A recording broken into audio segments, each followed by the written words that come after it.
বাংলাদেশের তৃতীয় নারী হিসেবে এভারেস্ট জয় করলেন নুরুন্নাহার নিম্মি, যাকে আমরা দেখতে পাচ্ছি।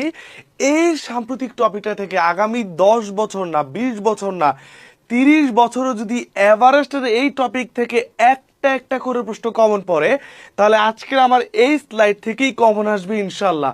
কারণ এই ভিডিওটাতে যারা যত এভারেস্ট জয় করেছেন 8 জন, সবাইকে নিয়ে আলোচনা করব। সুতরাং সামনে চাকরিতে 1 মার্ক বা অ্যাডমিশনে 1 মার্ক কমন পেতে এই ভিডিওটাতে একটা রিয়েক্ট দিয়ে নিজের টাইমলাইনে শেয়ার করে রাখেন, যাতে করে পরীক্ষার আগে যদি আর একবার দেখেন এইখান থেকে 1 মার্ক শিওর কমন। এবারে জয়ী অষ্টম বাংলাদেশে যদি পরীক্ষায় আসে নুরুন্নাহার নিম্মি, এই প্রশ্নটা আপনার কমন পড়বে 100% শিওর থাকেন। যদি পড়ে রাখেন তাহলে দেখবেন শিওর কমন আসবে। এই প্রশ্নটা অন্যভাবেও আসতে পারে। এবারে জয়ী তৃতীয় বাংলাদেশি নারীও কিন্তু সেম একজন ব্যক্তি, নুরুন্নাহার নিম্মি। অষ্টম বাংলাদেশি অথবা তৃতীয় বাংলাদেশি নারী নুরুন্নাহার নিম্মি, এই প্রশ্নটা আসবে। আরেকটা প্রশ্ন আসতে পারে, এভারেস্টের চূড়ায় তিনি উঠেন 27 মে 2026, তিনি এভারেস্ট জয় করে বাংলাদেশের পতাকা কিন্তু সেখানে উঠিয়েছেন। সো এই 3টা প্রশ্ন থেকে কমন আসতে পারে।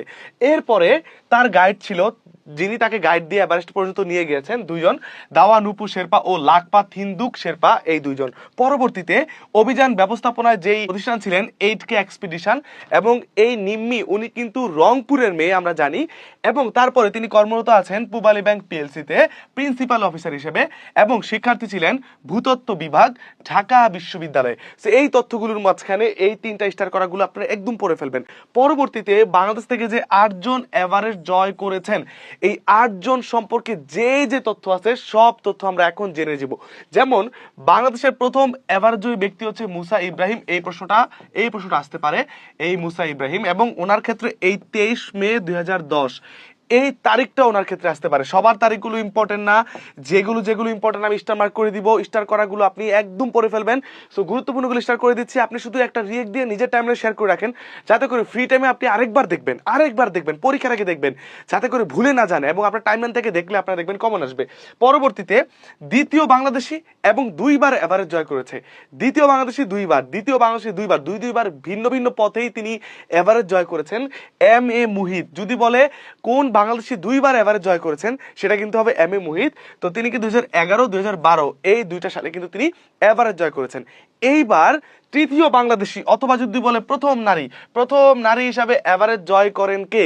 নিশাত মজুমদার। এই প্রশ্নটা আপনার পরীক্ষায় কমন আসার মতো, যে প্রথম বাংলাদেশি নারী হিসাবে এভারেস্ট জয় করেছেন কে। অলরেডি কতবার যেটা আসছে আপনি জাস্ট কাউন্ট করে পাবেন না। সো এই যে প্রথম বাংলাদেশি নিশাত মজুমদার 19 মে 2012 সালে তিনি এভারেস্ট জয় করেছেন। বাংলাদেশিদের মধ্যে প্রথম নারী কেউ এই সাহসী পদক্ষেপ নিলেন, তিনি কিন্তু এই নিশাত মজুমদার। তারপরে ওয়াসফিয়া নাজরিন, ওনাকে নিয়ে একটু বিশেষভাবে আমি বলতে চাই। এই যে ওয়াসফিয়া নাজরিন রয়েছেন, তিনি চতুর্থ বাংলাদেশি অথবা দ্বিতীয় নারী যদি বলে ওয়াসফিয়া নাজরিন। প্রথম কথা, তিনি কনিষ্ঠ বাংলাদেশি হিসেবে এভারেস্ট জয় করেছেন, এবং গুরুত্বপূর্ণ কথা হচ্ছে তিনি যেটা করেছেন যে 7টি মহাদেশের 7টি যে উঁচু শৃঙ্গ রয়েছে, যাকে আমরা বলি 7 সামিট, 7টা মহাদেশের 7টা উঁচু পর্বতে তিনি জয় করেছেন। এই ব্যক্তি কিন্তু সেই ওয়াসফিয়া নাজরিন 7 সামিট করেছেন। পরবর্তীতে পঞ্চম বাংলাদেশি সজল খালেদ, যাকে নিয়ে বলতে গেলে একটু দুঃখই পেতে হয়। সজল খালেদ এভারেস্ট জয় করেছেন, চূড়ায় উঠে বাংলাদেশের পতাকা তিনি তুলেছেন, কিন্তু ফেরার পথে তিনি হারিয়ে গিয়েছেন, মারা গিয়েছেন, তাকে আর খুঁজেও পাওয়া যায়নি। সো এভারেস্ট থেকে ফেরার পথে যে ব্যক্তি মারা গিয়েছেন বা যাকে ফিরে পাওয়া যায়নি, সেই ব্যক্তি কিন্তু এই সজল খালেদ। সো এরপরে বাবর আলী খুবই গুরুত্বপূর্ণ একটা পদক্ষেপ নিলেন। আমরা একটা বিষয় খেয়াল করেছি যে এভারেস্ট 2010 সালে, 11 সালে, 12 সালে, তারপর হচ্ছে 13 সালে হয়েছে জয়, কিন্তু তারপরে দীর্ঘ 11 বছর কেউ এভারেস্ট জয় করেননি বাংলাদেশের। এর পিছনে একটা কারণ হতে পারে যে সজল খালেদ মারা গিয়েছেন।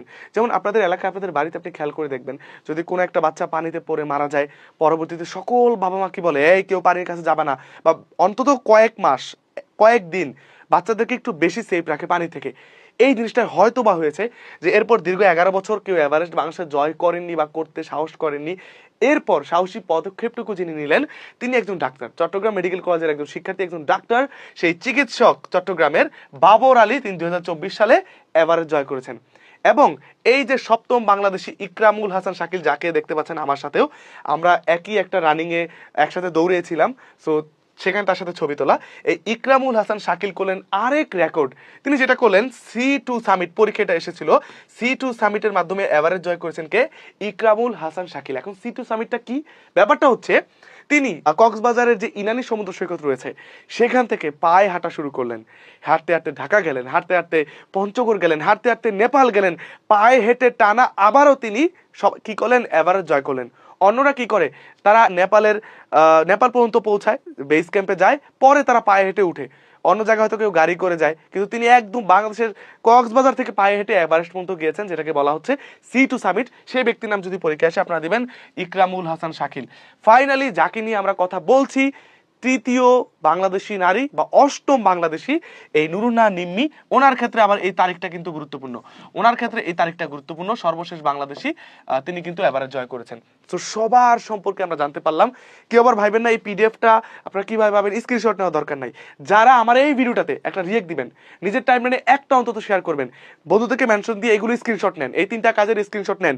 এরপরে নাবিলস জিকে আমার যে ফেসবুক পেজে আপনি দেখছেন, এই ফেসবুক পেজের ইনবক্সে ছবিগুলো দিলেই, প্রমাণ দিলেই আপনাকে এই ভিডিওর পিডিএফটা, এই পিছনে পিডিএফটা ফ্রিতে দিয়ে দেওয়া হবে, কোনো টেনশন নাই।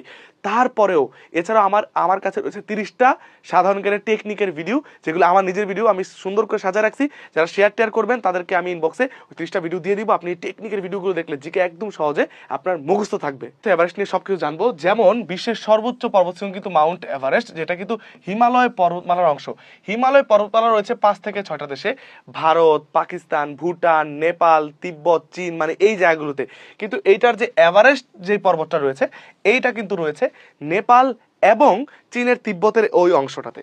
পরবর্তীতে এর উচ্চতা 8888.86 মিটার বা 29,031.7 ফুট। এই এভারেস্টের 3টা নাম রয়েছে। এভারেস্টকে নেপালের ভাষায় ডাকা হয় সাগর মাতা, আবার তিব্বতীরা ডাকে হচ্ছে চুমুলাংবা, চীনারা ডাকে কিন্তু কুমুলাংমা ফ্যান। এই প্রশ্নটা কিন্তু এসেছিল 49তম BCS এ, যে এভারেস্টকে চীনা নামে কি ডাকা হয়। সো এটা কিন্তু মাথায় রাখবেন। পরবর্তীতে প্রথম এভারেস্ট জয় হয়েছিল 1953 সালে, এই সালটা মাথায় রাখবেন। কে এডমন্ড হিলারি নিউজিল্যান্ডের, তেনজিন নোরগে নেপালের, এই ব্যক্তিদের থেকে প্রশ্ন আসতে পারে। প্রথম নারী হিসেবে এভারেস্ট জয় করেছেন জুনকো তাবেই, তিনি জাপানের। প্রথম বাঙালি হিসেবে এভারেস্ট জয় করেছেন সত্যব্রত দাম বা দাস 2004 সালে।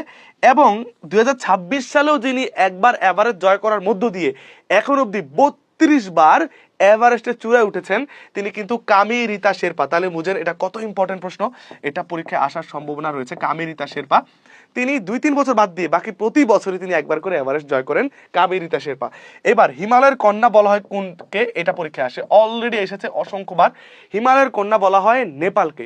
কিন্তু যদি বলে হিমালয়ের কন্যা বাংলাদেশের কোন জেলা, সেক্ষেত্রে কিন্তু আবার হবে পঞ্চগড় জেলা। এই পঞ্চগড় থেকে শীতকালে আপনার হিমালয়ের যে কাঞ্চনজঙ্ঘা চূড়াটি দেখা যায়, অনেক দর্শনার্থী কিন্তু সেখানে যায় এটিকে একটিবার দেখবার জন্য। পরবর্তীতে প্রতি বছর কিন্তু এই এভারেস্টটি 44 মিলিমিটার করে বৃদ্ধি পায়, এটার উচ্চতা এভারেস্ট পর্বতের পৃথিবীর টেকটনিক প্লেটের বা চাপের কারণে। তো এইখানে কিন্তু কোন মহাদেশের কোন পর্বতশৃঙ্গ সর্বোচ্চ রয়েছে, ওটার উচ্চতা কত, এটা কোন দেশে অবস্থান, সকল তথ্য কিন্তু রয়েছে।